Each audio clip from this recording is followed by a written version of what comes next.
Welcome to today's edition of the Rush 24/7 podcast. I can't believe how fast a week is going by, folks. Here we are, already a Thursday. Some of you no doubt happy about it. I don't mind one way or the other. I like every day. And we'll be here and execute assigned host duties flawlessly and serve humanity, whatever the day is, and wherever we are. Doesn't matter as long as I'm here. Doesn't matter where here is. We're everywhere in all four corners of the world, household name and all that. 800-282-2882 if you want to be on the program. The email address lrushbo@eibnet.com. So Snerdley walks in today, and he's bringing me the stuff that he has found on the internet that he thinks I should be interested in. And he's fuming. He's literally fuming. Something McCain said or did just had him, smoke was coming out of the ears. So I calmed him down out there, and I said, what is it? He explained it to me. And I said, it kind of goes with two or three other things I have here. First is this. Let's unpack this. And look, none of this is going to be a surprise. It's exactly what you think it is. It's exactly, there's no way McCain wants the Trump administration to succeed. And in policy or anything. McCain, is purely personal now, and it's obvious. McCain can run around all day and say, I hope he fails, and nobody cares. But let it be said about Obama, of course, and the world has a conniption fit. There are more polls out today. Let's start with this. There are more polls out this morning that show that if the election were held today, that Trump would still win. There's another analysis of the vote in Virginia that the Trump vote held, that it was there. The same number of people who voted for Trump in 2016 showed up and voted for Ed Gillespie on Tuesday. So there wasn't any deterioration to speak of. If there was, it was minuscule. The Trump vote showed up. The Trump vote has not been dispirited. Now, I call it the Trump vote. Let's call it the Republican vote for now, because I'm sure there are some Trump voters, Republicans in Virginia, who didn't show up and vote for Gillespie. In case you missed it, we had a guy call yesterday.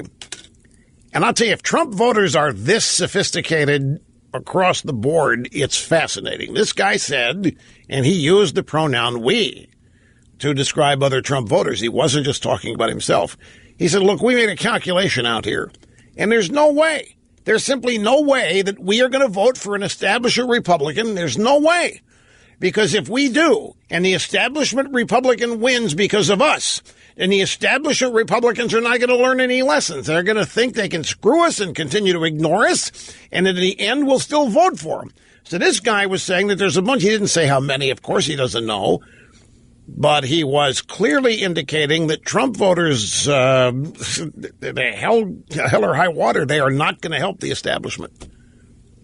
And yet the Republican vote was there. The Republican vote in Virginia, which I'm calling the Trump vote, didn't lose anything. The deterioration wasn't there. What happened was that it's a blue state, and there are a lot of Democrats that showed up. And don't forget, this state has been welcoming illegal aliens in for years as an electoral philosophy, and the governor there, McAuliffe, legalized felon voting, which affected 200,000 potential felons and their potential votes. That's tough to compete with. I don't think we have that many felons among Republican voters. The Democrats have no problem rounding them up at all. You ever stop to think of that? Democrats need a couple 100,000 votes from felons. It's easy. They know them intimately. Send out some kind of smoke signal and they show up. No, take that back. I didn't mean to. No. I'm just thinking of various secret communique techniques that Democrats might use to read the fellow. I did not mean Native Americans. You think we ought to bleep this? No, I nearly stepped in it there. I knew that the snowflakes out there just waiting for stuff like that. I did not mean, I was just the first thing that came to my mind in terms of secret communications. Anyway, it's tough to compete against that. How many felons do you know, Snerdley? How many Republican felons do you know? How many people do you know that have died or been murdered or have murdered somebody else? You know one person, personally, you're not talking about something that we all know. You know one person that was murdered. Do you realize when the Clintons answer that question, it's in the 30s or 40s? Stop and think of that. I don't know any... do I not know any? I mean, if I do, I could count them on one hand. But the Democrats have no problem rounding them up. Plus the things that they did to enable migrants, illegal immigrants, refugees, and all that. Make no mistake. I mean, that's one of the things that the McAuliffe machine did. So if the election were held today, Trump would still win nationwide.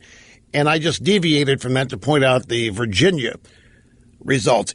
In fact, according to a Politico Morning Consult poll, 82% of those who say they supported Trump last year would vote for him again if they had to do it over.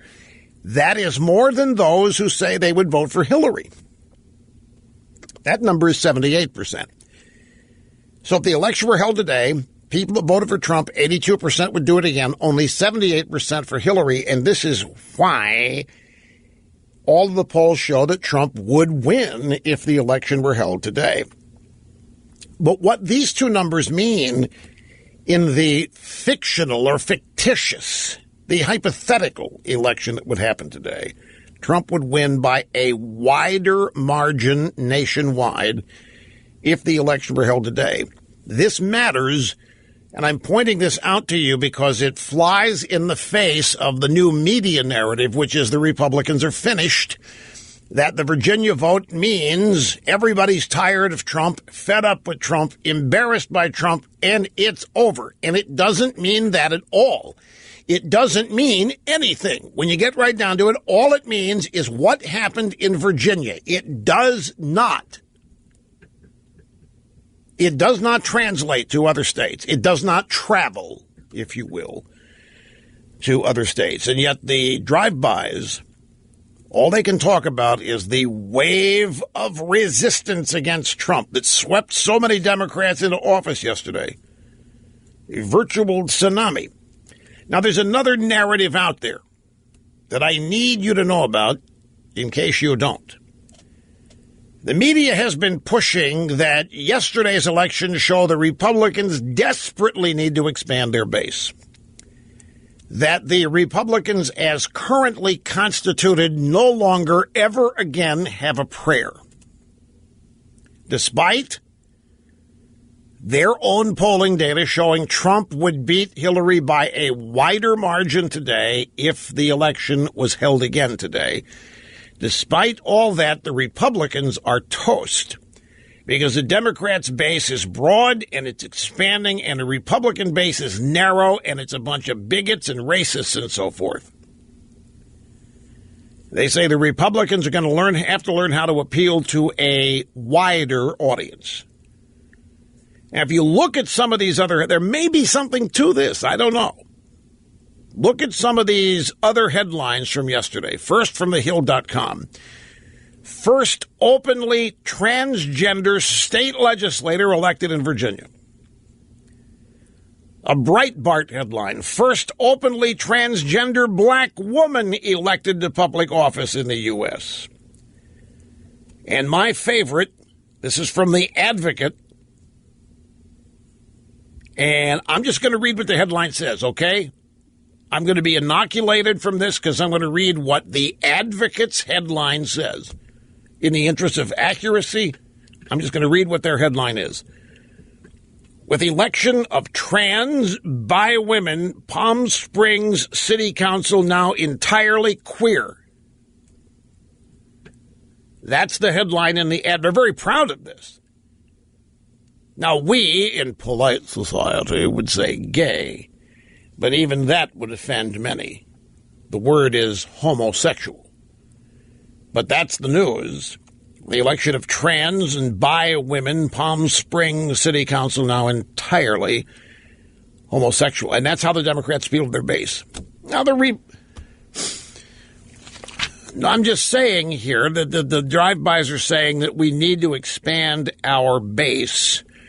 The Republicans need to.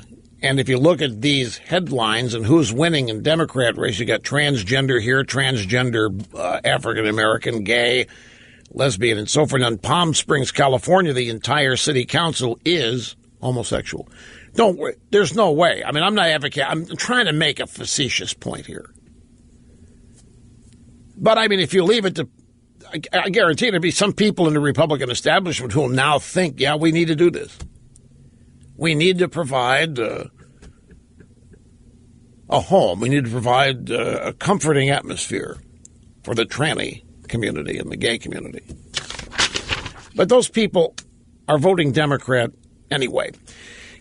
Sticking with the same theme, new headline, Senate GOP plan would delay corporate tax cut until 2019. So what's happening now? The House tax cuts moving over to the Senate. And there are enough people in the Senate that hate Trump, like McCain and like Corker. If you heard this, the Republicans have shut down the investigation into Fusion GPS and the dossier. And the Democrats are starting their own independent investigation of it. I told you they're not going to let it go. They're not going to let it go if Trump is ever impeached. They're not going to let it go. No matter, you're going to be hearing about this for 10 years, no matter what happens in future elections. They glom onto something and they do not let it go. Now, the alternate headline for this headline, Senate GOP plan would delay corporate tax cut until 2019. What that means is Senate GOP plan would delay corporate tax rate and destroy the GOP in 2018.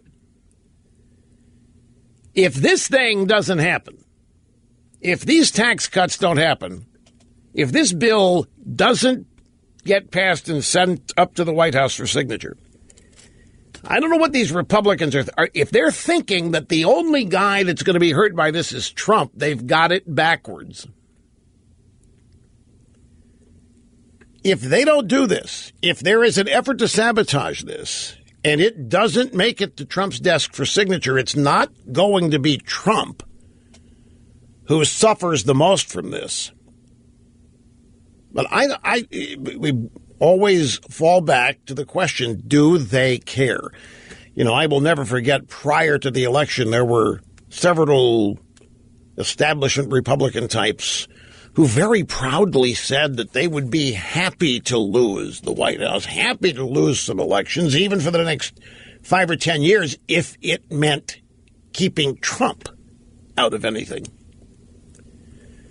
And if these people are not careful, they might get their wish. So here the tax cut plan is up there. It's been proposed. And here comes the first cold shower on it, which I don't care what the specifics are. Maybe these people are thinking, hey, you know, we can gain some public favor if we trash the corporate tax cut. Because remember, the media has so affected Republicans inside the Beltway that they believe whatever the media says. And when the media says that the American people think X, Republicans inside the Beltway tend to believe it. So if the media is out saying that Americans are livid over the Republican tax cut, reducing the corporate rate, then Republicans inside the Beltway are going to believe it. And so they might think, you know what, we can gain favor, we can reach out, we can show, we can relate, we can show we care by criticizing and delaying the imposition of the corporate tax rate. I don't know, I'm giving them the benefit of the doubt on that. But what this is ultimately going to do is crush the expectations of voters and anger them. And once you do that, then you've crushed the party. And as much as the Washington Republican establishment would like to think all of this is about Trump, it isn't. It's about voters. It's become obvious to me that the Republican establishment is not tuned to voters. They're tuned to other things. The Democrats, we know, aren't.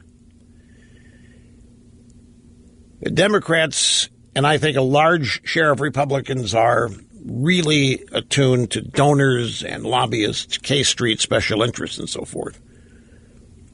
As such, none of this is really about Trump. It's about voters, but not as far as the Republicans are thinking. It just so happens that Trump is in sync with Republican voters and independent, even some Democrat voters, which is, I've always thought that's what the Republicans claimed to want. That's why they supported amnesty, because they knew they had to broaden their base. So they went out and they support Democrat things to show they're not racist or bigots. You know the drill. But when it comes to applying that same kind of thinking with this tax cut reform bill, you can't find them behaving this way. I mean, it doesn't matter if Trump might sign off on a delay in the timing of the corporate tax rate. It would kill voter turnout. Trump's not on the ballot in 2018, just like Trump wasn't on the ballot in Virginia yesterday. But I know what they're thinking. I know they're thinking that Americans hate corporations because that's what the media says. The media says Americans hate corporations. The media says the Democrats hate corporations. And the media says everybody agrees with the Democrats. So whatever the Democrats think, that's what the American people think, and that's what the drive-by Republicans probably think as well. And so they think they can score some points here by delaying the implementation of the corporate tax rate. Here is a story from the Politicos by Alex Eisenstadt. Republicans face wrenching call running with or away from Trump. And another headline at thehill.com, Republican anxiety rises over 2018 midterms. We'll deal with these when we get back.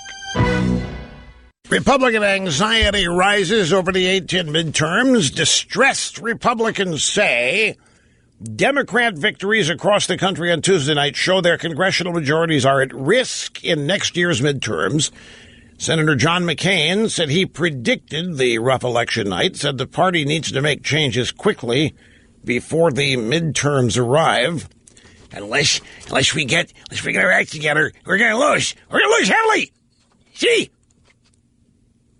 Unless we get our act together, we are going to lose heavily. These guys aren't winning diddly other than their local elections, but they're not winning diddly. These guys are not even tackling the opposition. They're not even facing the opposition. To these guys worried about what's going to happen to the Republican Party in the midterms, their enemy is Trump. Their enemy is their own party. The results, the midterms on Tuesday, this is according to thehill.com, offered a fresh bit of evidence of a political backlash against President Trump, which several Republicans said in combination with a failure to win legislative victories could cost the party the House majority. Tom Cole, Republican Oklahoma, said the best way they get run over by this train is to stand still. You remember after the election, after the presidential election, I just want to take you back 1 year to show you how quickly things change and how they are so unpredictable. After the presidential election last year, the narrative, and this is true even in the drive-by media, was the Democrats are in heap big trouble.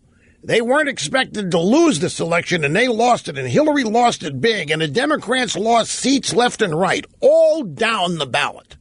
And everybody was talking about how the Republicans might actually end up with 60 seats in the Senate because the Republicans have fewer seats to defend in 2018. The Democrats have many seats to defend, and many of them, it was said, are in Trump districts where Trump won big. 1 year ago, folks, the media narrative was that the Democrat Party is toast.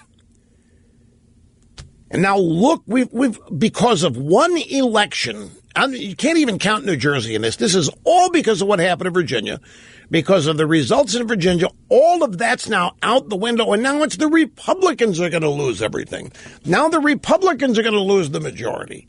Now the Republicans are resigning left and right. Now the Republicans have nothing to defend. Now all of the infighting and discords on the Republican side. And the Democrats, they're back to being a well-oiled machine. And they're on the way. They're going to win back control of the House. They might win back the Senate. They might impeach Trump. Look at in just 1 year.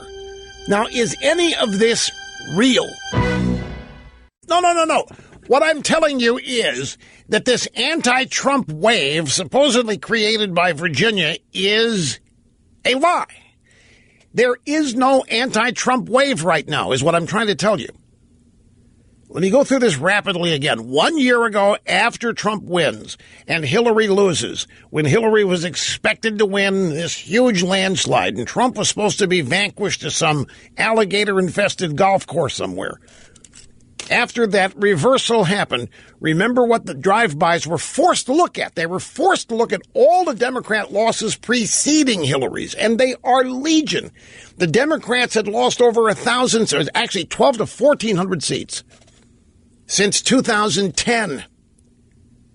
In the Senate, the Democrats in 2018 had 25 seats to defend, and the media was wringing its hands, and they were worried profusely that the Republicans might actually end up with 60 seats because they were gobsmacked. They could not believe what had happened, and they slowly came around to realizing how popular Trump was, and that ticked them off, and so the resistance kicked up as an official movement and began.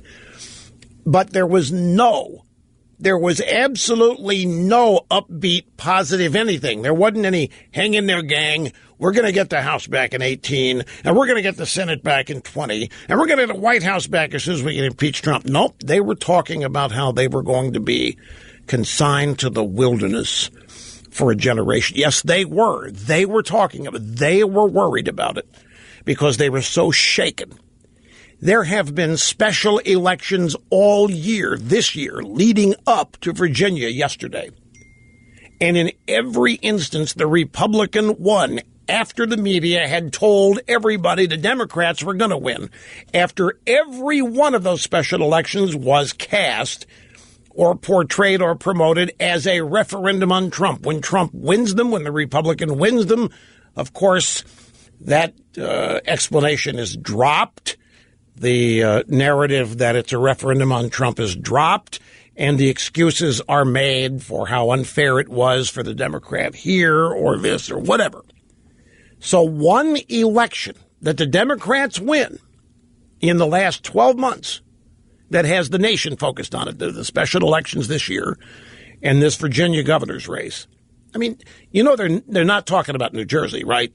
Because that was never going to be in play for the Republicans. There's no way. New Jersey, New York, California right now are lost. Whatever happens there, the Democrats winning is not news. And it's not even anything that they can use to put a feather in their cap.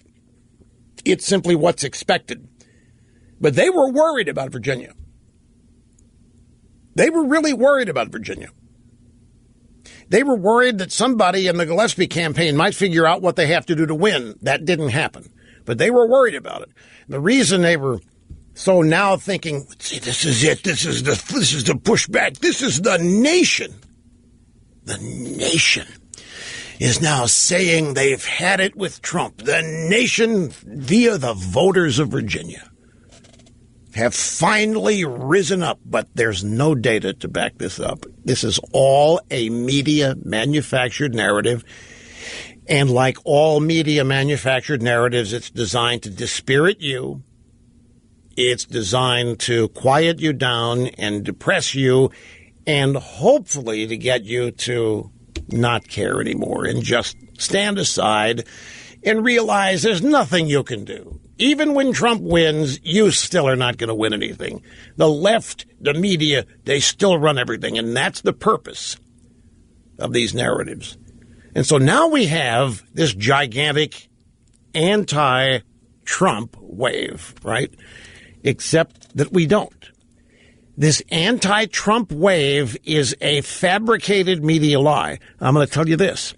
The closer you get to the Washington Beltway, the closer you get to Washington, D.C., the less you will hear this sentiment. The closer you get to Washington, the greater the fear there that there is an anti-Trump wave. Republicans who live, conservatives, Republicans who live and work in Washington, in and or surrounded by the establishment, are always affected by it, and they have always been rendered pessimistic. It'd be hard not to be. You're guaranteed minority. If you're a Republican conservative in Washington, you're guaranteed minority. Even if they let you into the establishment, your position there is to lose. Your purpose is to stay second tier. But the further away from Washington you get, the less this idea of an anti-Trump wave seems real. Let's go back through some numbers. In the 2016 presidential race, Donald Trump won 84.3% of America's counties. The number is 2,623. Hillary Clinton won 15.7% of America's counties, or a total of 487. Donald Trump won 30 states. Hillary Clinton won 20. One of Donald Trump's 30 states was not Virginia. He did not win Virginia. So no change in Virginia. He didn't win California, and he didn't win New Jersey, and he didn't win the mayorship of New York City. And so on Tuesday, nothing really changed. There is no way, just because of the election results in New Jersey and New York, you can say that there's this massive anti-Trump wave going on. Nevertheless, they are using it. They are promoting it. They are trying to sell it. Here are the Democrat losses under Obama. They lost 12 governorships. They lost 62 House seats. They lost 9 Senate seats. They lost 958 state legislatures. I'm sorry, but not one of those numbers changed on Tuesday. The Democrats did not lose the governorship of New Jersey when Trump won. McAuliffe was the governor. He's a Democrat. So nothing has changed, folks. Don't let this all of a sudden magic invention of an anti-Trump wave overtake you. There is no evidence that it exists. And you certainly can't take the election results from Virginia and claim that there is a nationwide anti-Trump narrative. And I'm going to remind you what they were all saying 1 year ago. 1 year ago after Trump wins, they were the ones that were depressed. They were the ones despondent. They were the ones that had become detached.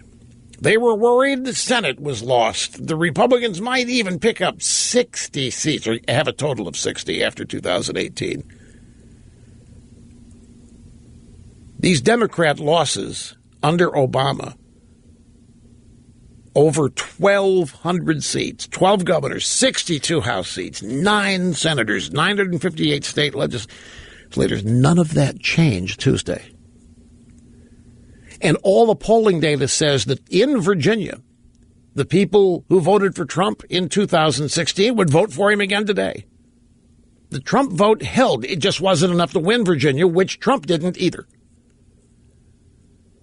And so the next story in our little stack here comes from the Politico. GOP faces wrenching call running with or away from Trump. Somebody needs to explain something to me. How is it that the Democrats winning a state they already own, in terms of the governor's mansion, how is it the Democrats holding on to the governor's mansion and holding on to power in New Jersey and holding power in New York? How does that force the Republicans into a gut-wrenching anything? Why is the question running with or away from Trump? Trump, much to these people's chagrin, was not on the ballot on Tuesday. The Republican that ran did not embrace Trump. How in the world can you say that Trump lost on Tuesday, and thus how can you say that the Republicans face a gut-wrenching call? They don't. This is all manufactured. Just like the narrative before every special election was manufactured. The Ossoff race in Georgia, remember?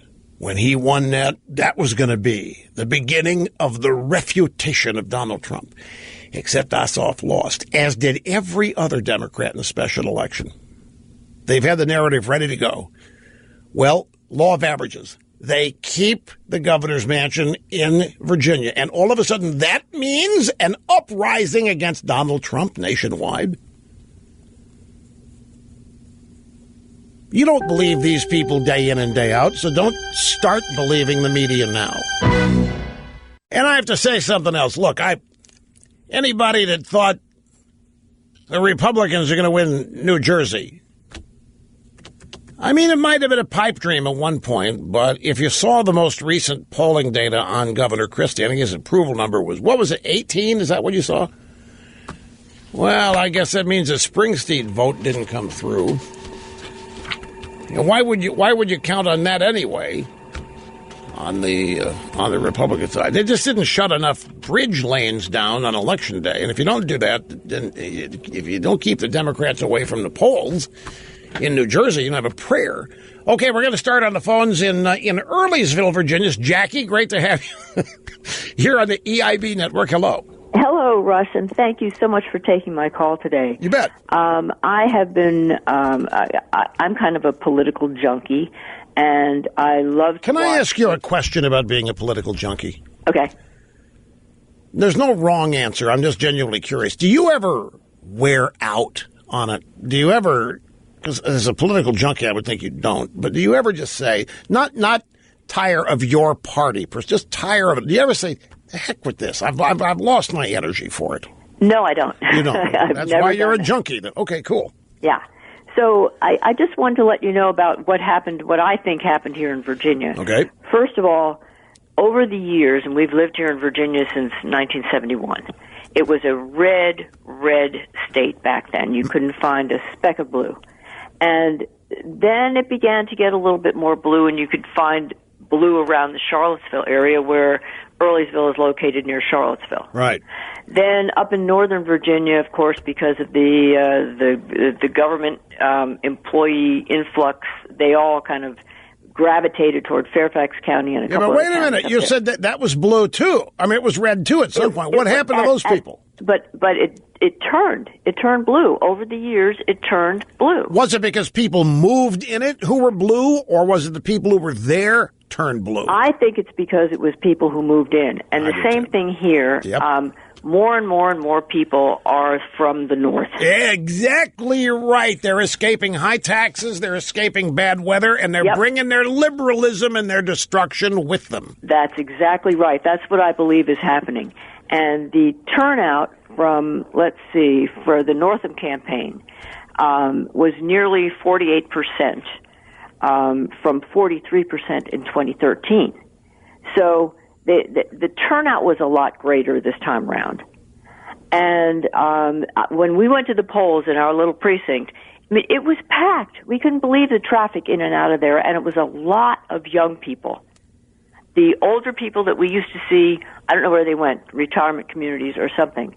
But they may still be here in Virginia. But are you telling me that when you saw the young people, you saw a bunch of Democrat votes? Is that what you mean? Yes. Millennials? Exactly. Yeah. Because we're near the University of Virginia. Yes. They've been taught the beauty and the loving nature of communism, and they've actually said that they admire Mao Zedong. They've bought into this completely. Totally.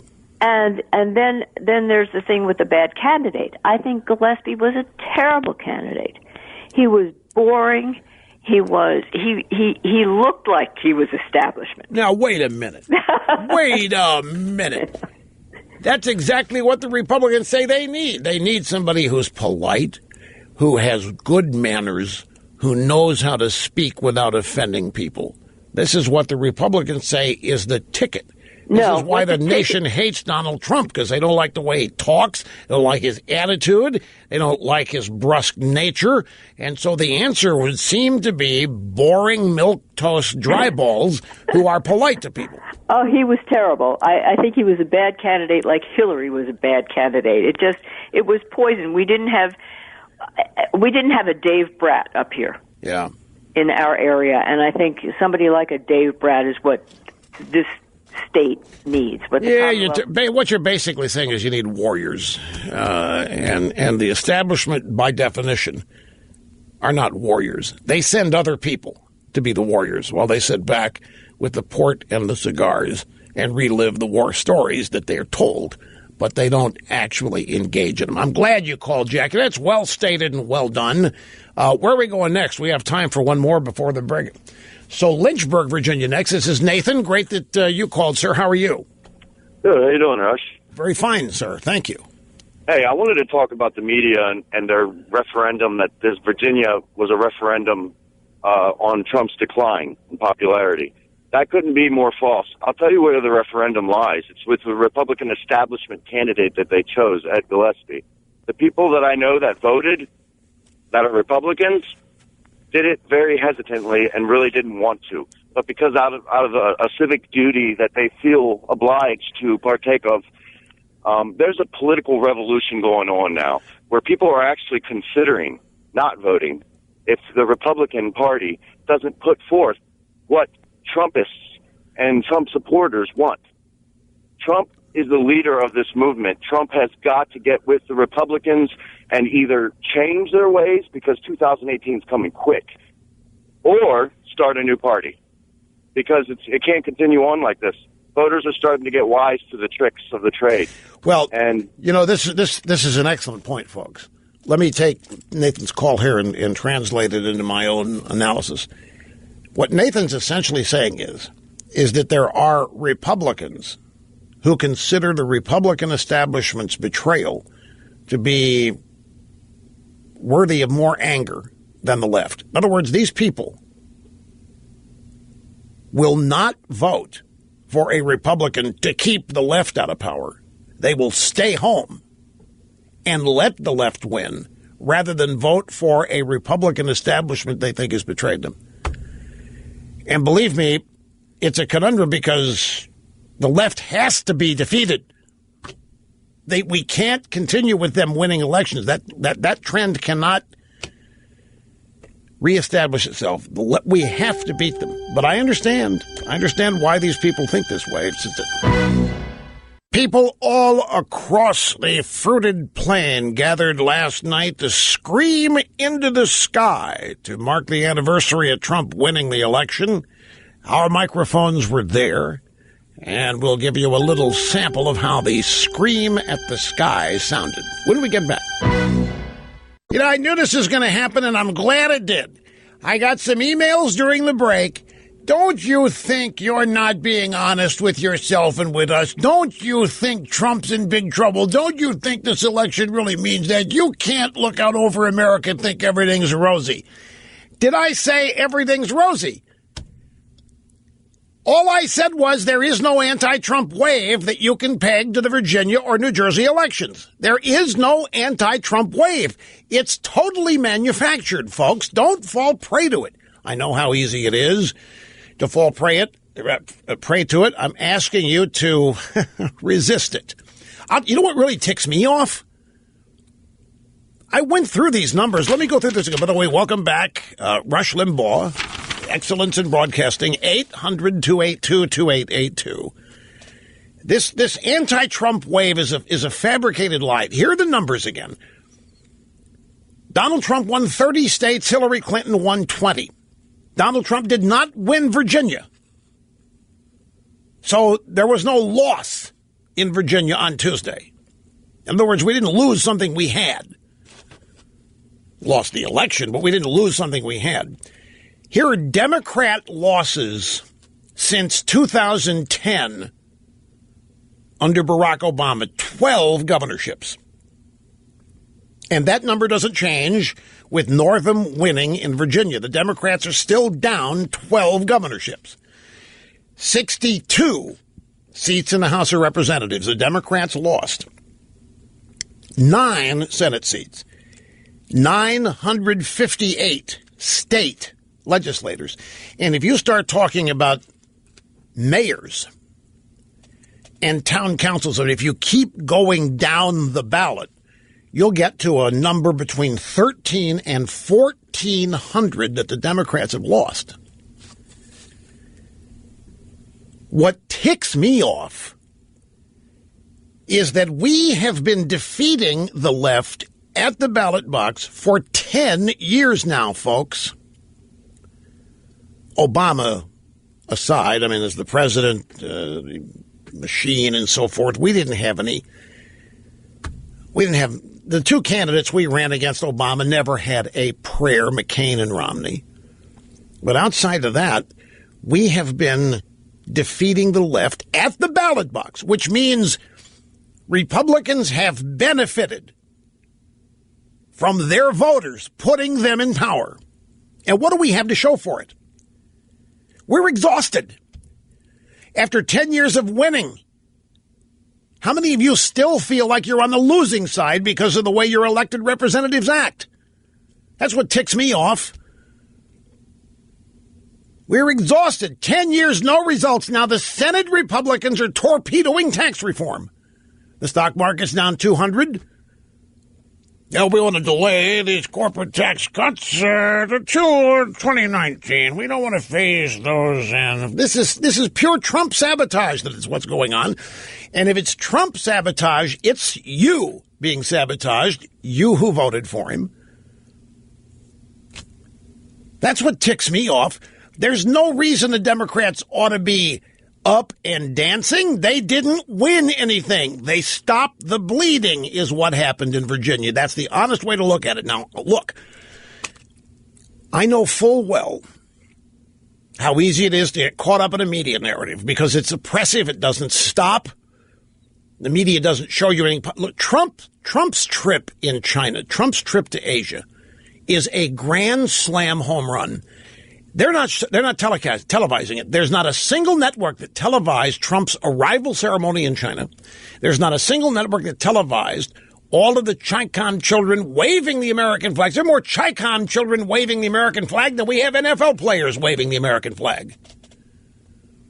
Chicom kids are waving the American flag. They're happy to see President Trump. President Trump, as I said yesterday, is representing the United States from a position of strength. The world needs it. The world celebrates it. The world wants it. And Trump is providing it. Now, they're trying to sabotage Trump by saying he's doing a 180. Now, all of a sudden, the Chicoms are his best friends. Remember during the campaign, he accused them of cheating and this and that and the other thing. And you get Bill Clinton out there. Bill Clinton is now saying that Donald Trump is on the way to creating a dictatorship through the lies that he is telling. Bill Clinton, of all people, talking about a dictatorship. That's beyond the pale. But that's what's happening. These people know they're losing, folks.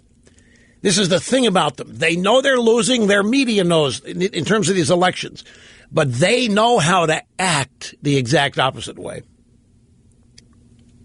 Their media analysts on TV and their anchors and their hosts know how to act like they're the majority, that they're the cool kids and that they're this and that.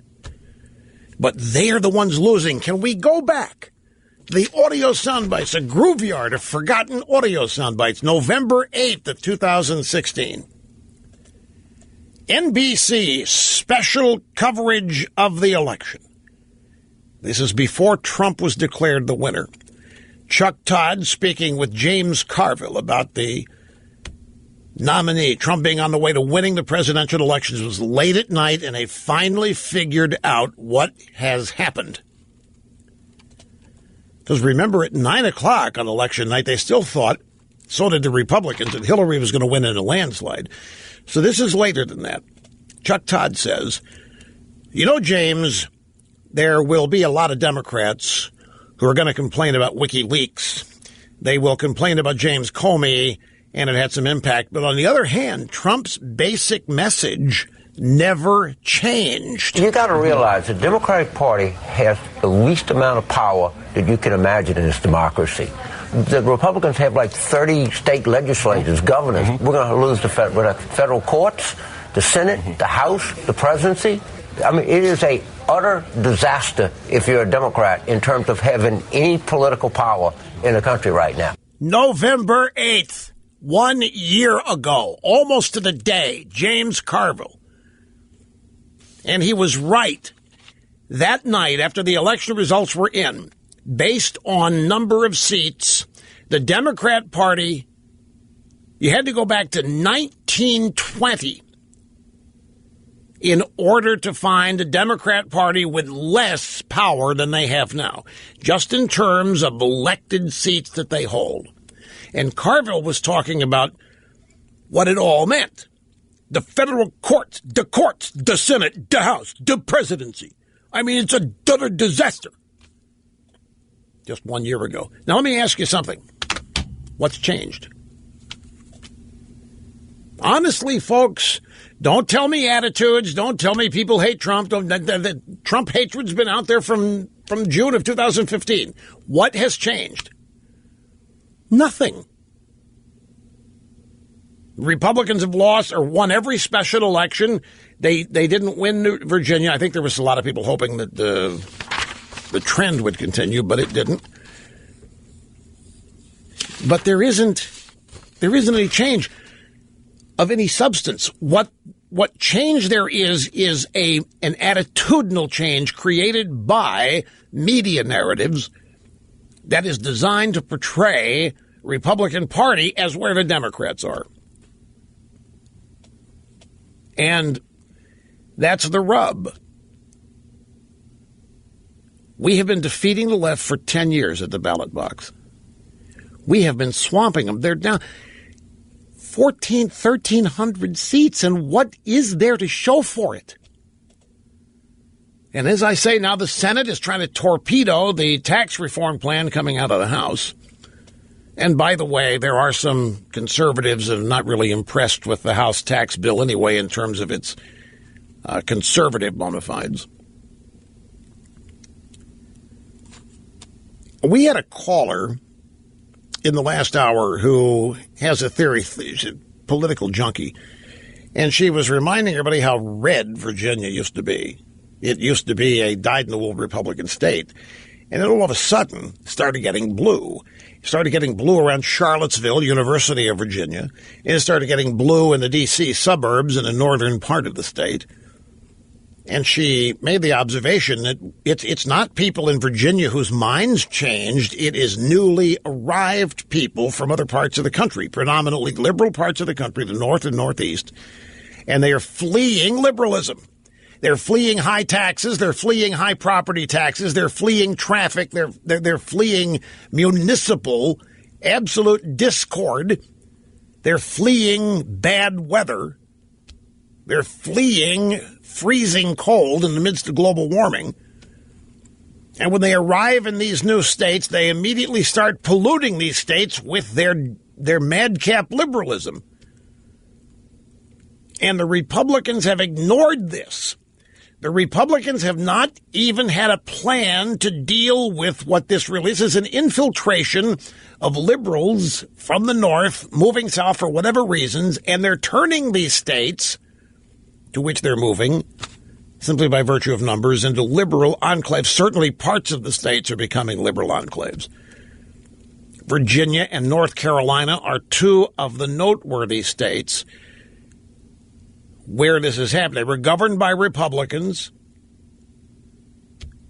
who made creating jobs and low-tax environments their identities. But nobody's talking to these people but the leftist media. So what we have is a number of factors here that, combined with media narratives, make it look to you, if you pay attention to the news, like the Republicans are losing left and right, or not forget, like Trump is losing left and right, and that Trump's voters are abandoning him, and there isn't any evidence of that whatsoever. Do you think the Democrats would have this little to show for 10 years of such dramatic election wins? I hardly think so. And, of course, what it boils down to is establishment Republicans versus every other Republican and conservative throughout the country. There's a big disconnect, and there's not much in common. And so we win, and you know the drill. Republicans win by virtue of campaigning as conservatives or candidates that are going to implement things their voters want, and they win and get there, and all of that stops. And if anything happens, little bits and pieces of the Democrat agenda are what get implemented. Or elements of the Republican conservative agenda get chipped away, ignored, and never entered into the arena. Even after all these massive wins, this is what ticks me off. The left is still as deranged as it's ever been. I mean, if they're winning so big, where's the happiness? If they're winning so big, where's the joy? If they're winning so big, where are the parties? Instead, look what's happening to them. Every bastion they control is imploding. Sexual harassment here, rape there. I mean, it is incredible what's happening to the left. It's no wonder that they're so at their wits' end that they're going out at night and yelling at the sky, which a bunch of them did last night. Our microphones were there. We have this from Washington Square Park in New York City. This is the one-year anniversary protest of Trump's election. These insane Trump haters gather to literally scream at the sky.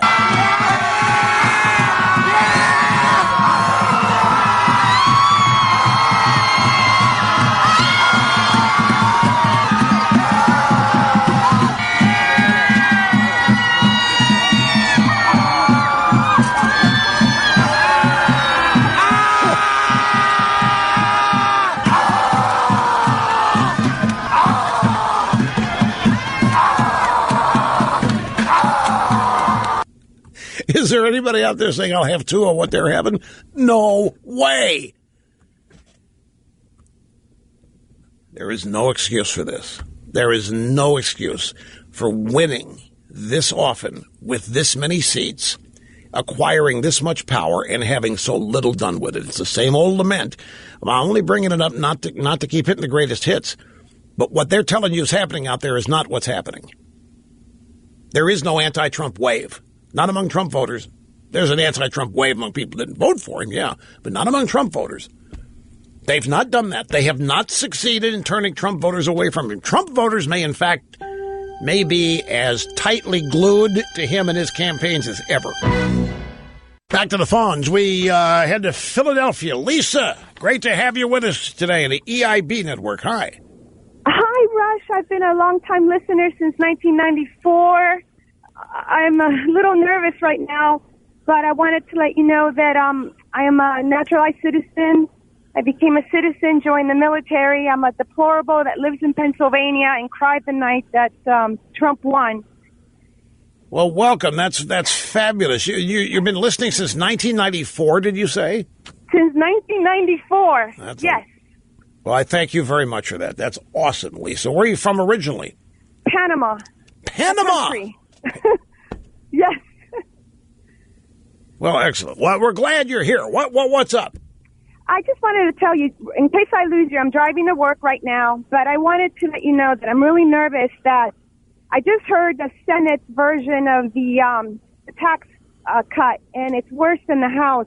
And I truly believe that they are going to sabotage and make Trump fail, the establishment, Republicans and the rest of them, because he's a threat to the country the way they want it to be. It's like, for instance, I come from Panama, and for some reason, folks that move here tend to want to recreate what they left behind. Yeah, I know what you mean. Rather than becoming Americans, they want to balkanize, and that is one of our current immigration problems. If I understand what you're talking about, have I got that right? Yes, sir. Yeah. It's just depressing. I've even seen the change in the past 30 years. I've seen it change since we moved here, and it's really unfortunate. It's actually very depressing. Well, look, I don't want to be overly simplistic about it, but you can thank the Democrat Party for that. Absolutely. The Democrat Party does not want assimilation with a great American culture because they don't think that it is. America is the greatest place in the world, and it's disappearing. No, America is an imperialistic, egotistical, racist, and sexist slave state. Oh, gosh. But anyway, about your point, about your look, the Senate Republicans are indeed. Look, the Senate very seldom just rubber stamps what comes over from the House, so some of this is not unusual, but they are taking elements of this and saying, we're not going to do this right off the bat. This is suicidal. We're going to delay that corporate tax. If people don't want corporations to get tax cuts, we're going to delay that for 4 years. Her theory is that all of this is being done to sabotage the whole bill so that it doesn't pass in order to depress support for Trump or to give people a lesson. I think what they're thinking is, if I may be so bold, let's accept your premise. It's a hypothetical. Let's say you're right, Lisa, that the Republicans in the Senate, let's just stick with them for now, are purposely trying to see to it this bill doesn't pass because they want to send a message to Trump voters that whatever Trump wants, we're going to make sure he doesn't get. You're going to have to realize that Trump is, you're not going to get what you want as long as you stick with Trump because we're going to make sure it doesn't happen. That's what they want, the reaction. They want you to think that Trump is the problem.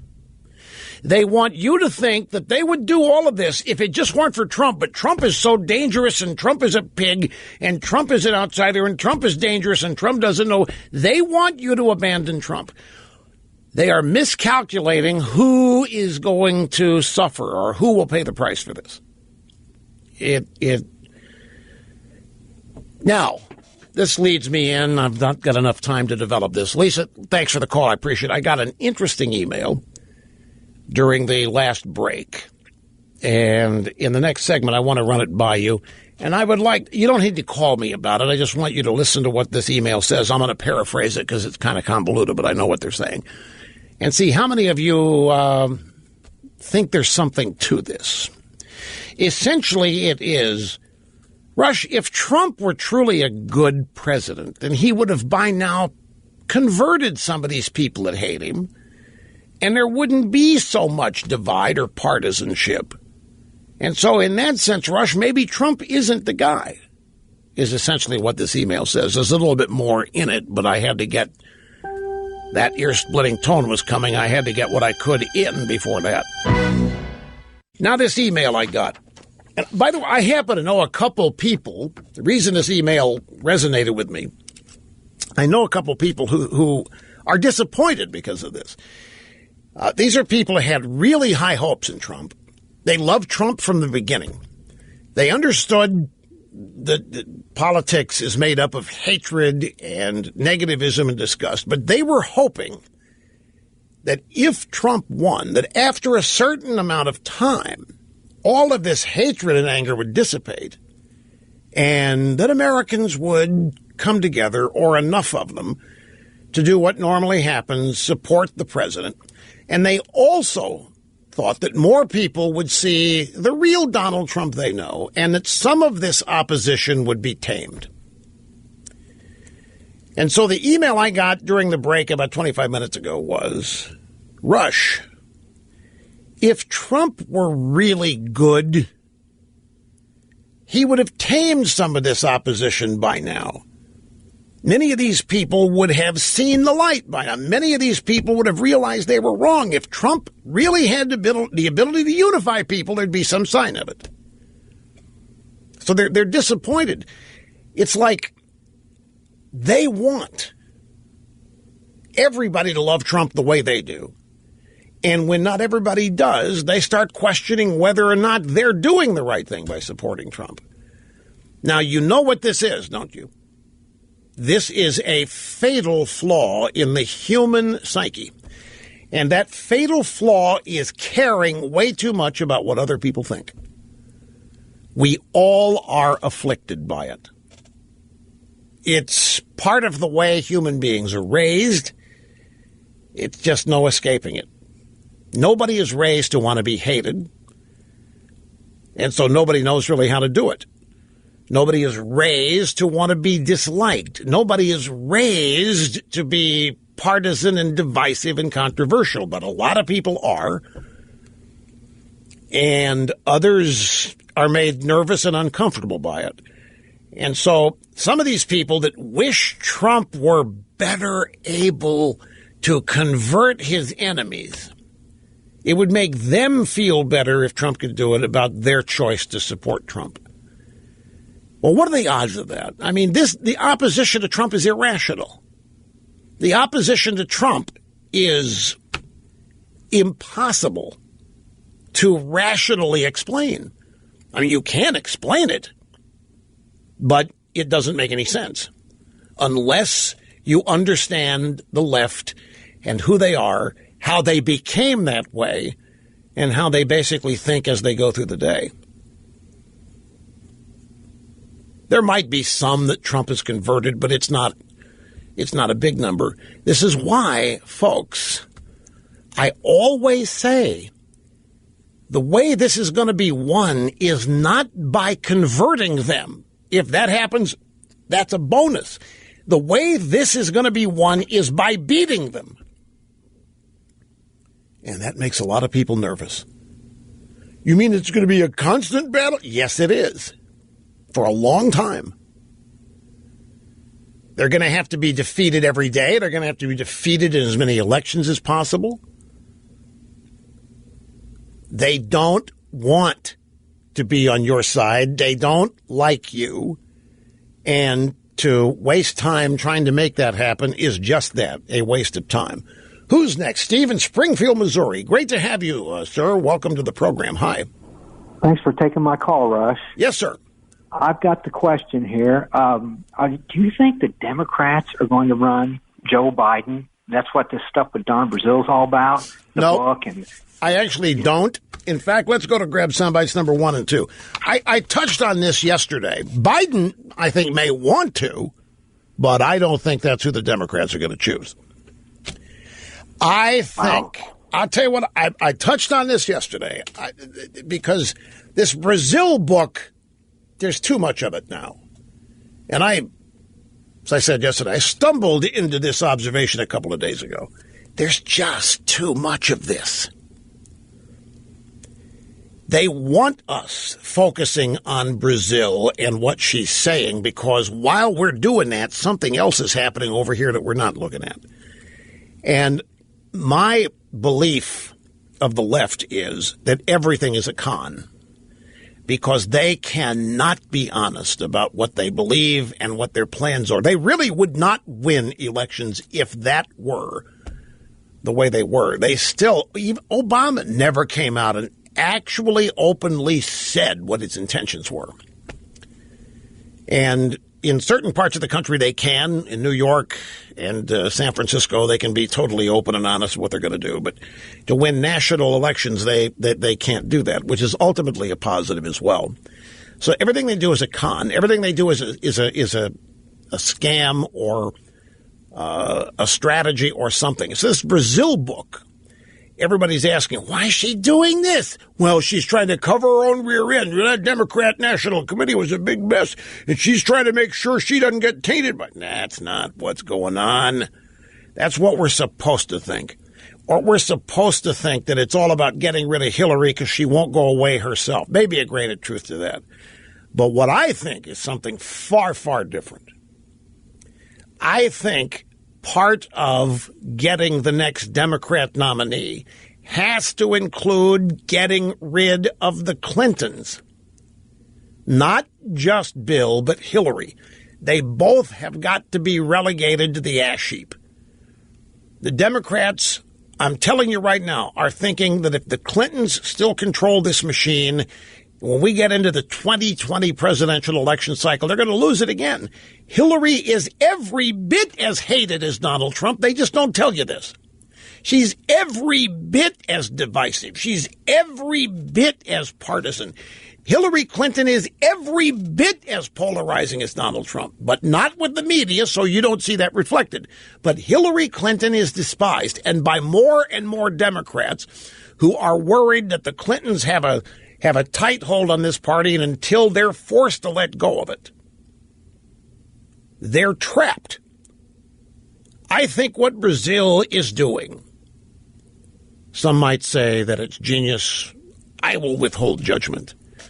But I think Donna Brazil is trying to clear the decks for Michelle Obama to be the 2020 Democrat presidential nominee.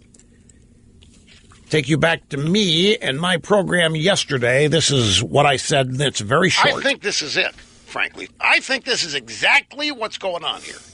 I think Brazil is clearing the decks and setting up, and she's going to run the Michelle Obama campaign for president.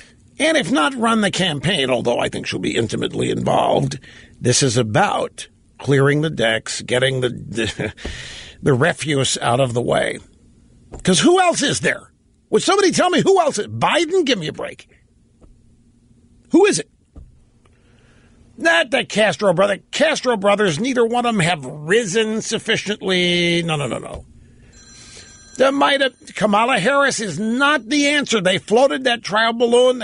They put it out there that she was raising money and she was great here and doing great there. Who is calling me? What the hell is this? Unrecognized number. I never answer it anyway. They're trying to distract me out there at the Clinton headquarters. The bottom line, Kamala Harris it didn't work. That was a trial balloon. And the Castro brothers didn't. That was a trial balloon. And it isn't going to be Crazy Bernie again. Who else is it? Elizabeth Warren? I don't think so. Where is the energy for Pocahontas? Folks, this party, I think, knows it's in trouble. This is the great, what would you say, dichotomy here? Because the media portrays the Democrats, of course, as the smoothest running, well-oiled power machine going, and they are in total disarray. And I think they think that Brazil thinks, and whoever she's with thinks it's Michelle, my belle. And here's Brazil herself. Last night, Tucker Carlson, Fox News Channel, question: a male Democrat dismissed your claims of having experienced sexism by saying you were crazy, something that I thought we weren't allowed to do, is to call women crazy. My mother, when I was a little kid growing up, my mother used to say, it's not what they call you, it's what you answer to. But I want to channel another woman who I admire so much, and that's Michelle Obama, who said, when they go low, you go high. And perhaps what I did on Sunday when I told some of my detractors to go to hell, and as you well know, some of my conservatives know that I have always had a quick tongue. I've told people in the past what I really feel. You know, I should have channeled Michelle and just go higher. There you have it, by the way. Did I not tell you? Of all the people she can cite as someone she admires and is trying to emulate. How about that quick tongue comment, though? Didn't that kind of intrigue you out there? I want to stay with the phones here. We've got Matt in Bellingham, Washington. Greetings, sir. This is an intriguing comment. If what I think you're going to say is what you say. What are you going to say? The honor is all mine. Thank you for taking my call. Yes, sir, you bet. Yeah, I'll get to my main point, and I also have a battery life question if you have time after that. But my main point is I've been watching House of Cards lately. Just started it, and I can't help but watching the main couple, that Kevin Spacey is one of the, he's the guy, and I'm just, all I see is Clintons when I watch them, him and his wife in the show. So then I thought, okay, is he in the circle of the Clintons in real life, and is he being targeted now for all these things that he's done for decades, apparently, just like Weinstein? Well, because maybe they're trying to take down a Clinton. No, they wouldn't. No. Nobody's trying to take down well, let me get ahead of myself here. First, Spacey is friends with the Clintons, but he's not in the inner circle. Weinstein is an entirely different matter. Weinstein and the Clintons are inseparable. Weinstein was there at the official unveiling of Bill and Hillary's official portraits at the White House ceremony. George Bush ran. He's one of their biggest bundlers and biggest donors.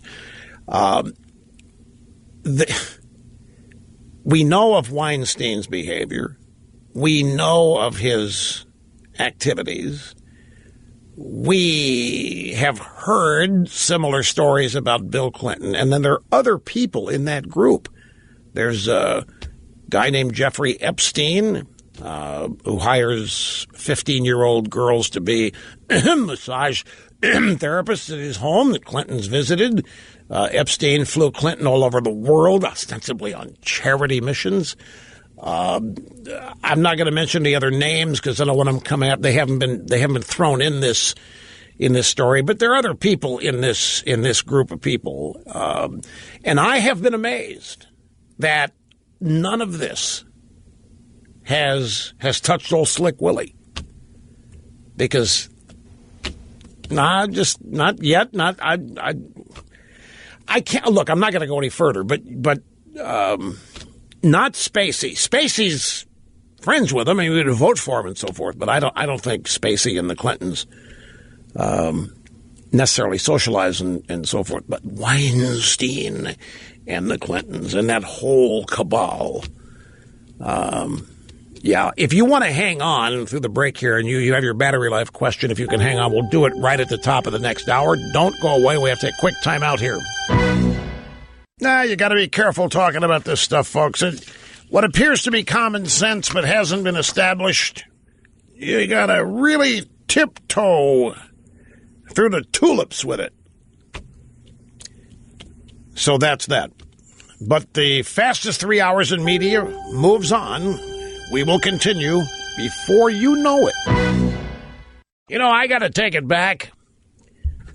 I've had some little helpers out there sending me all kinds of pictures, links. Kevin Stacey with Bill Clinton embracing at parties and having a good old yuck time. There's even a New York Times story that from this past February. Well, let me get the date. Was it from February of 2015, talking about the bromance between Kevin Spacey and Bill Clinton.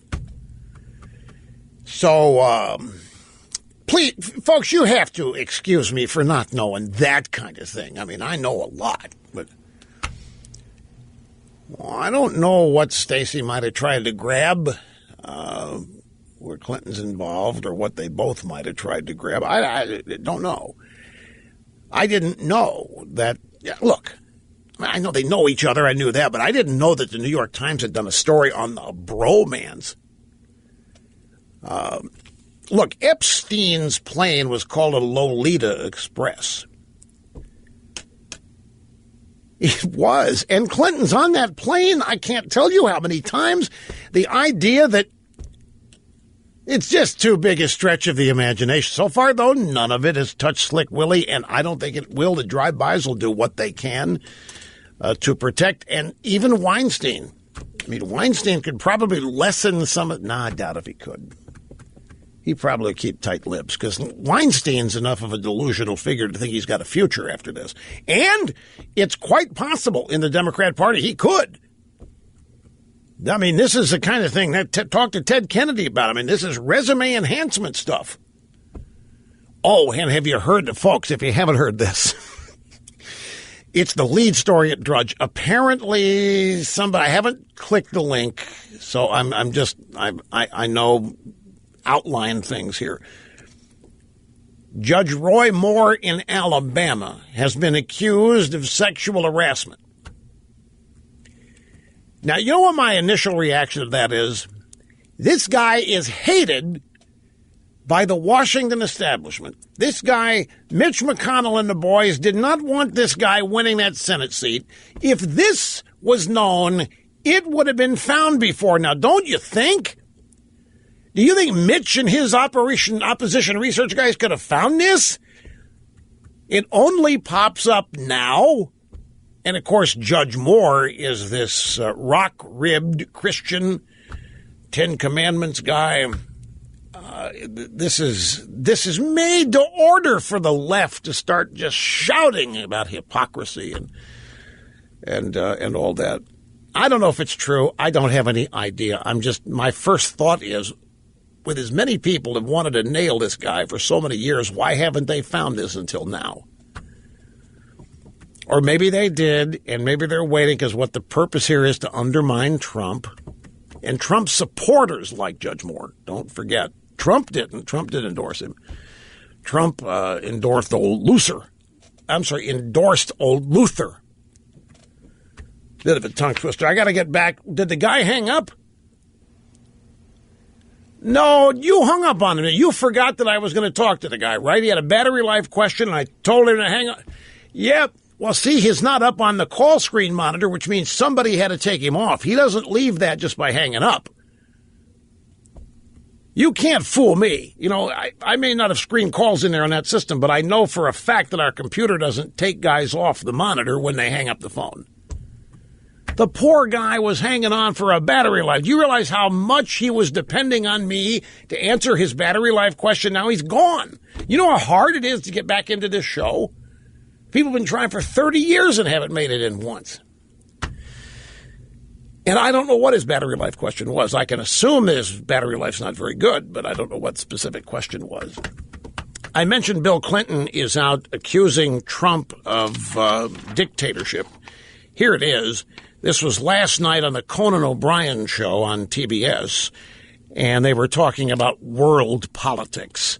And this is what Slick Willie had to say. The dictators club in the world, and there's a bunch of them, you know, they want two things. They want nuclear weapons because they feel like they can never be dislodged no matter how much people hate them if they got nuclear power. And they want to abolish the line between fact and fiction and truth and lie. Because they figure if you don't know what's true and you don't think you can ever know, that pretty soon everybody will accept the fact that democracy is no longer possible. And he went on to say that Trump is one of these guys. He went on to say that Trump is one of these guys that's trying to abolish the line between fact and fiction and truth and lie because Trump wants everybody to believe democracy isn't any possible any longer. Trump wants to be a dictator. He wants to join the dictators club in the world. Hey, Clinton says a bunch of them, you know, and they want two things. They want nuclear weapons and they want women. I'm sorry, they want nuclear weapons and they don't want to be dislodged from women. Some of them go to Hollywood, some of them go to White House. I did both. Bill Clinton talking about dictatorship. Let's move on to some other things in the stack here, folks. This is earth-shattering news. Can I share this headline with you? NFL commissioner: fans attend games to be entertained, not protested to. Duh. The commissioner says this as though he just figured this out. People come to our stadiums to be entertained and have fun, Commissioner Goodell noted, not to be protested to. These remarks came as part of Bloomberg's The Year Ahead Summit and reflect a recognition of a ratings decline and criticism from some sponsors. Though Goodell held that he hoped to learn from the concerns of players, he reiterated his desire that they stand for the national anthem. He said, I think that's one of the things that I think when we have the platform the way we do, people seek to find that division. And I think that's something we try to resist, Goodell explained of the protests. And in this case, I've been very clear about this. The anthem, the respect for our flag, it's very important, so I want to see our players stand. Now, I know he said that. He said that a couple of times.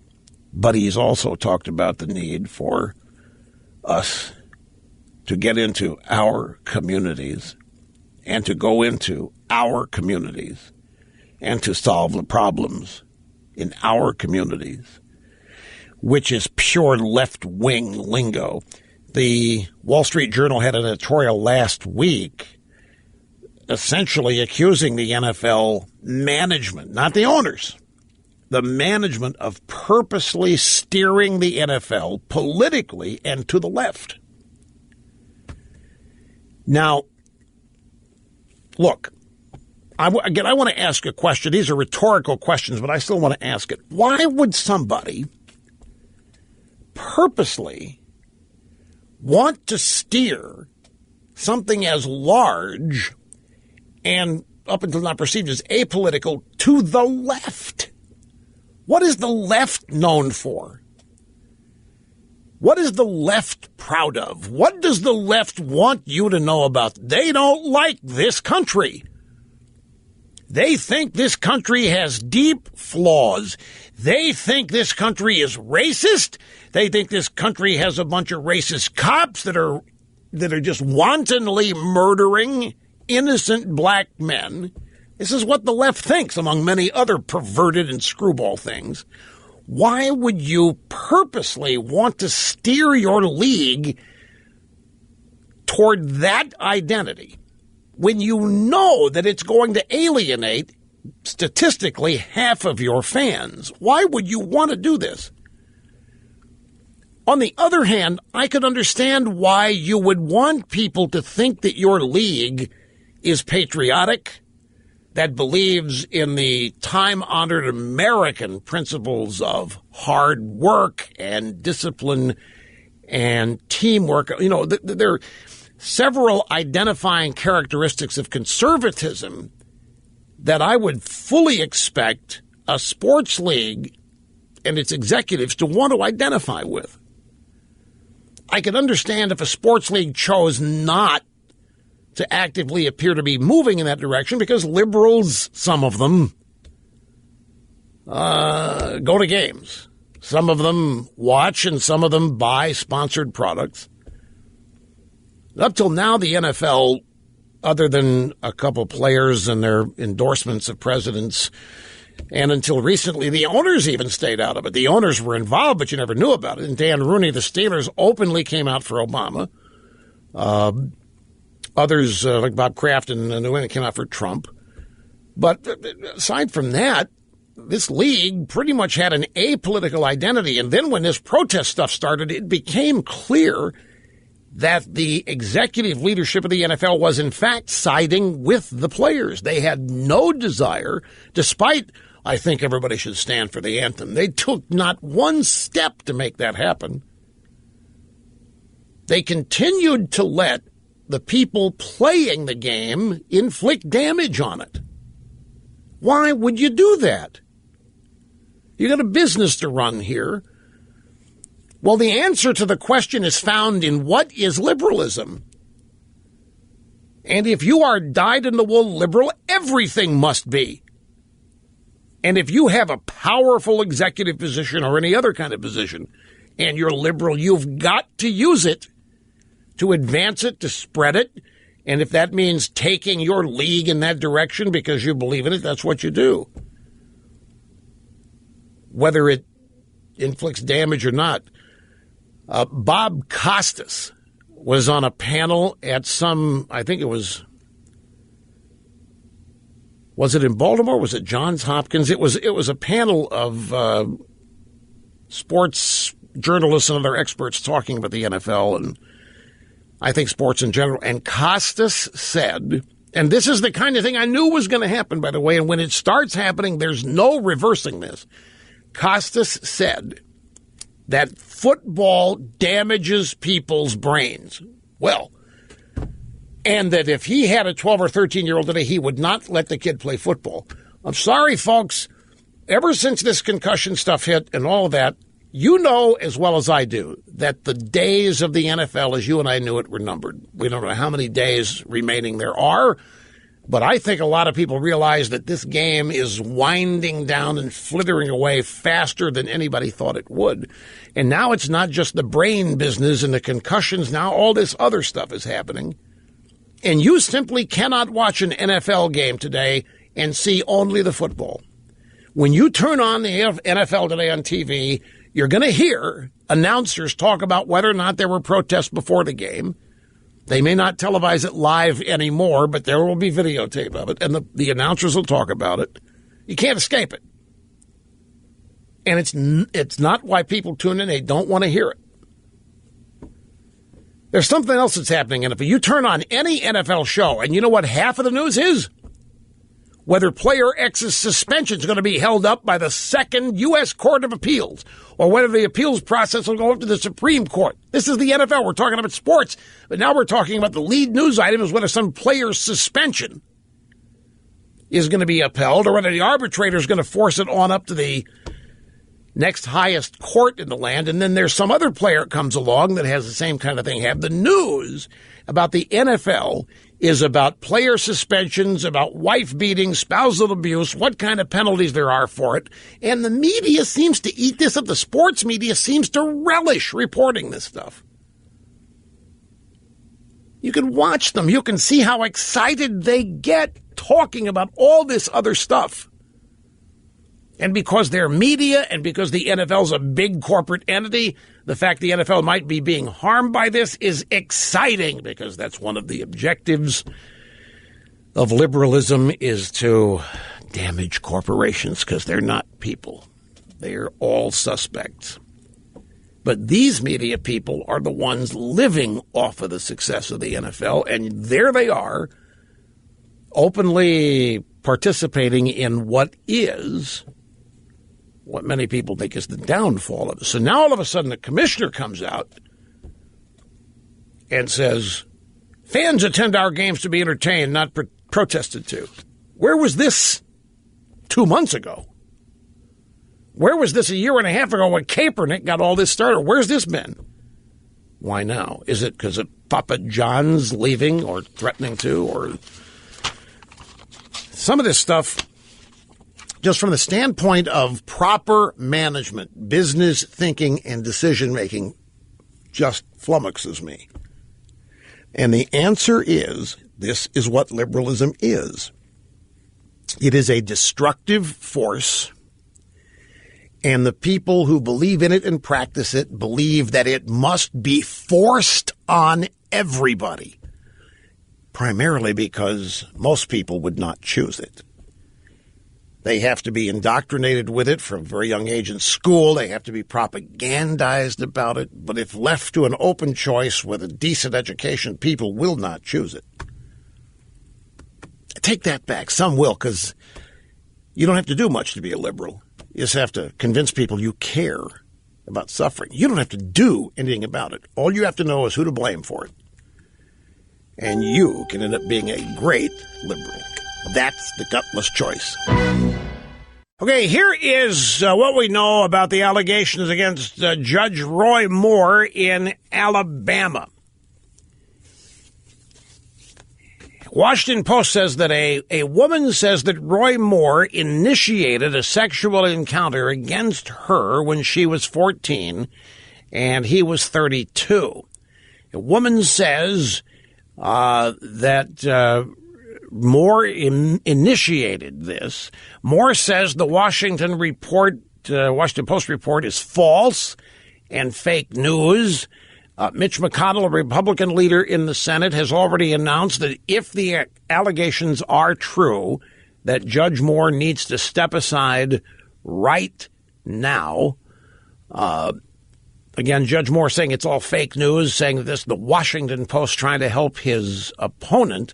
But the Washington Post says they have 3 other women who supposedly were also pursued by Judge Moore when they were between 18 and 30, and he was in his 30s.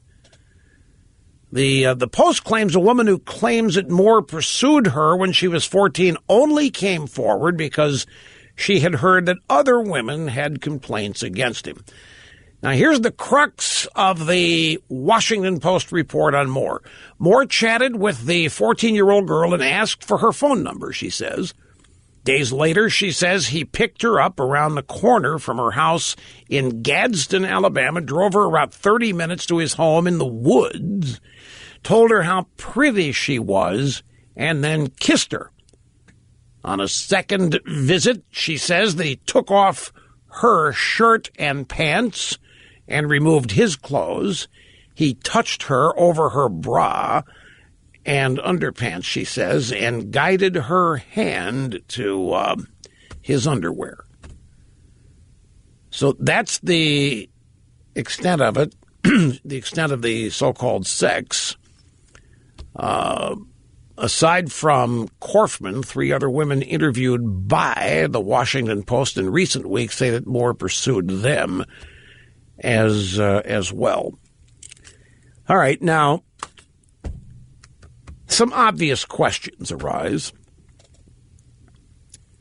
If this happened when Judge Moore was in his 30s, this is how many years ago? 20? How many? What?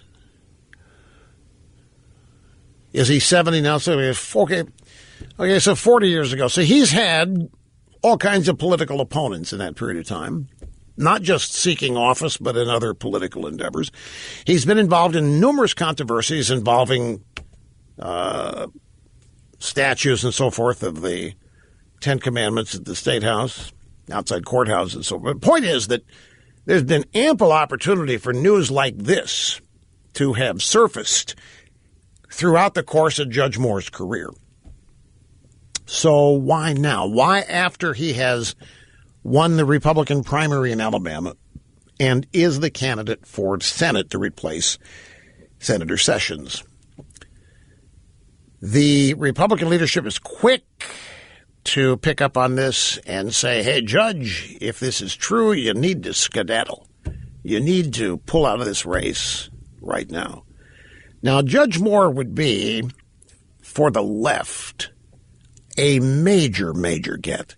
Because here's a guy who is essentially a devout, born-again Christian who lives it, who breathes it, who preaches it. And could they go to town on the hypocrisy part of this? And they're salivating too. They can't wait. The only thing, well, I guess the only thing, but it's really suspicious that this stuff comes up so many years later, and it happens to be a story with details that seem to be exclusively attached to liberals and Democrats right now. This sexual abuse, sexual harassment story, you don't find too many Republicans in this story.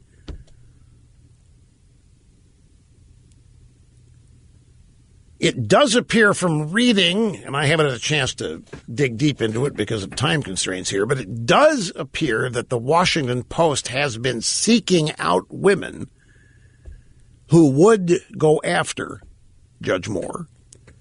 This supposedly happened in 1979, so that's 38 years ago.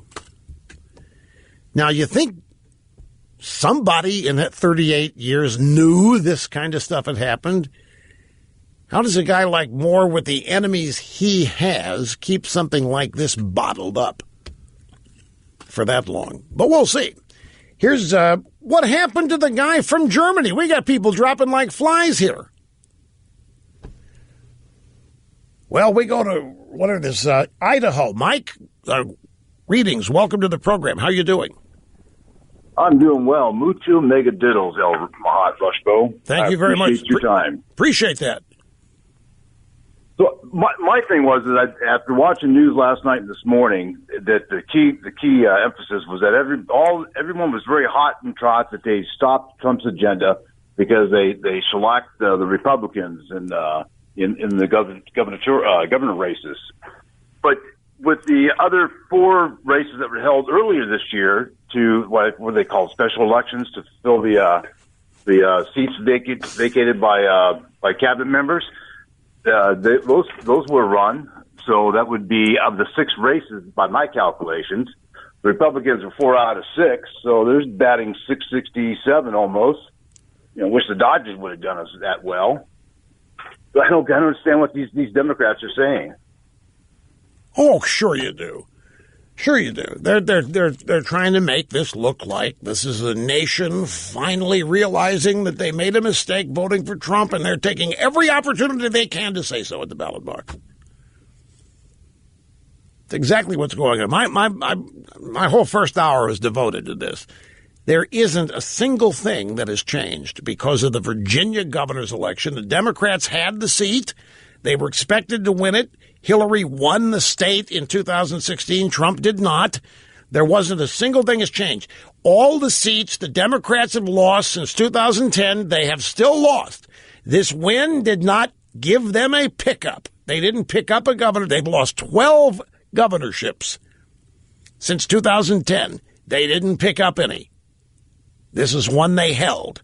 All of this is a manufactured media narrative. This is a totally manufactured narrative against Trump, and it has no basis in fact. They're trying to create an attitude. They're trying to create the way people are thinking and feeling about this. They want people dispirited, depressed. They want Trump voters thinking that it's over, that it's run its course, not going to go anywhere. That's all this is. This election doesn't tell us anything. In fact, Trump held his vote. The percentage of Republicans that showed up to vote for Trump in 2016 is pretty similar to the Republicans that showed up to vote for Gillespie. Now, it may not be the same voters, but the point is that the number of Republicans percentage that showed up to vote in the presidential race is very close to the number that showed up to vote this week in the governor's race. So it'd be really, really hard to say that there's dispiritedness among Republican voters and that they're abandoning Trump. None of this happened. And, of course, these previous special elections you talk about, where the Democrats were supposed to win every one of them, and every one of those elections was going to be presented as America realizing its mistake, America standing up and demanding that Trump go away. Well, it didn't happen because they didn't win any of them. So now they've been forgotten. And this one is they're trying to make something of it. It simply isn't. Look, a couple of stories here from Reuters. This is amazing. I should have mentioned this earlier. Trump's low approval rating masks his support among likely voters. This is a Reuters story on a Reuters poll. And it's unbelievable that they're this honest about it. And here's the bottom line. This is why I say this Virginia race didn't change anything. President Trump is more popular with likely voters than he is with the general public, according to a Reuters poll that underscores why Republican lawmakers have largely stuck with the quote-unquote polarizing president. They never referred to Obama, by the way, as polarizing, and he was just as polarizing as Trump. Do not doubt me, if not more so. The media just didn't report on the polarization that Obama inspired. The poll was released yesterday. It shows that Trump polls better among people who voted in 2016 than with the overall U.S. adult population. Well, that's what matters. A poll of likely voters versus the whole country? The whole country poll is irrelevant. Why are you going to ask people that don't vote? If you want to paint a picture other than what is the truth, you can do that. But among likely voters, Trump hasn't lost his approval number. He hasn't lost their support. So I keep telling you, and I can't believe Reuters published this. Then there is an opinion piece by David Harsanyi here at the Federalist headline, Republicans' Virginia loss tells us little about the state of American politics. And this has some really good stuff in it, too. It's exactly right. Virginia didn't change anything, folks. The Democrats held the seat before the election, and they didn't lose it. They didn't pick up a governorship. They didn't take anything away from the Republicans. They held on to what they had. There are two types of people who want us to think that there was a sea change among the Republicans over the last year. Liberals who want to paint all Republicans as a bunch of white supremacists and Trump populists. And then there are those trying to convince everyone that conservatism is dead, and neither of these things are true. Neither of them. Especially this old idea that conservatism is dead. The media is doing their best to convince people that, but it isn't. And, of course, the Republicans are not a bunch of white supremacists. The number of white supremacists wouldn't even fill a decent phone book or phone booth or what have you. So Tomorrow's Open Line Friday. I'm going to hold these two and delve a little bit more into them detail-wise when we next get back together. All right, that's it, my friends, for our busy broadcast on Thursday. I thank you so much for being with us. Open Line Friday tomorrow, wrap up the week. Might have a few surprises, you never know. It just depends on how I feel. Either way, you will not regret being here, as you never, ever do. See you then.